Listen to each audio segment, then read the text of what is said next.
জীবন যত যান্ত্রিক হচ্ছে, মানুষের আবেগ মানবিকতা যেন ততই লোপ পাচ্ছে। ভারতের রাজধানী দিল্লিতে সড়ক দুর্ঘটনায় আহত এক পথচারীর বিনা চিকিৎসায় মৃত্যুর পর আবারও প্রশ্ন উঠেছে নগর জীবনের নির্লিপ্ততা নিয়ে।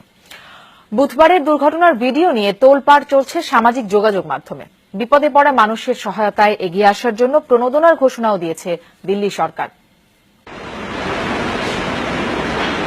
বুধবার ভোর নাইট শিফটের কাজ শেষে হেঁটে বাড়ি ফেরার পথে দ্রুতগামী টেম্পোর ধাক্কায় ছিটকে পড়েন মতিবুল। তাকে সাহায্য করা বা হাসপাতালে নিয়ে এত দূরে থাক, একেবারে নির্লিপ্তভাবেই টেম্পো নিয়ে চলে যান চালক। এরপর দীর্ঘ 1.5 ঘন্টা নয়াদিল্লির ব্যস্ত এলাকা সুভাষনগরের রাস্তায় পড়ে থাকেন যন্ত্রণাকাতর মতিবুল। দিল্লি পুলিশের হিসাবে এ সময় কয়েকশো যানবাহন ও মানুষ পাশ কাটিয়ে গেছে তাকে, কিন্তু সহায়তায় এগিয়ে আসেননি কেউ। এক রিকশা চালক তো মতিবুলের পড়ে থাকা মোবাইল কুড়িয়ে নিলেও ফিরেও তাকাননি মতিবুলের দিকে। পুলিশ এসে যখন উদ্ধার করে ততক্ষণে অতিরিক্ত রক্তক্ষরণে মৃত্যু হয়েছে তার। রাজধানী দিল্লির ব্যস্ত রাস্তায় হাজার হাজার মানুষের চোখের সামনে এই ঘটনা নিয়ে তোলপাড় চলছে ভারতে। সামাজিক মাধ্যমে ছড়িয়ে পড়েছে সিসিটিভির ভিডিও। প্রশ্ন উঠেছে নাগরিক জীবনের মানবিকতা, নৈতিকতা ও সামাজিক দায়বদ্ধতা নিয়ে। Due to the impact of the vehicle এমন অমানবিক ঘটনা কল্পনাতীত।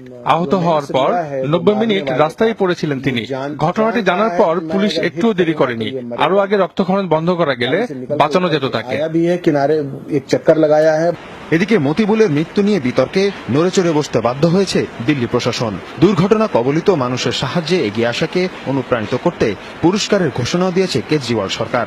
दिल्ली जैसे शहर के अंदर जहाँ पर हर 1 मिनट के अंदर 10 लोग वहाँ से बराबर गुजरते हैं। যে রাস্তায় প্রতি মিনিটে অন্তত 10টি গাড়ি চলাচল করে, সেখানে এমন ঘটনা খুবই দুঃখজনক। একটা মানুষও ছিল না এগিয়ে আসার মতো। হয়তো আইনি জটিলতায় পড়ার ভয় পায় মানুষ, কিন্তু আমরা নিশ্চয়তা দিচ্ছি এরকম ক্ষেত্রে সাহায্যকারী ব্যক্তিকে কোনোভাবেই হয়রানি করবে না পুলিশ। ঘটনার 2 দিন পর ঘাতক টেম্পোর চালককে গ্রেফতার করেছে পুলিশ। খোঁজ চলছে মতিবুলের মোবাইল নিয়ে যাওয়া ব্যক্তিরও। মীর মুশফিক হাসান, যমুনা নিউজ।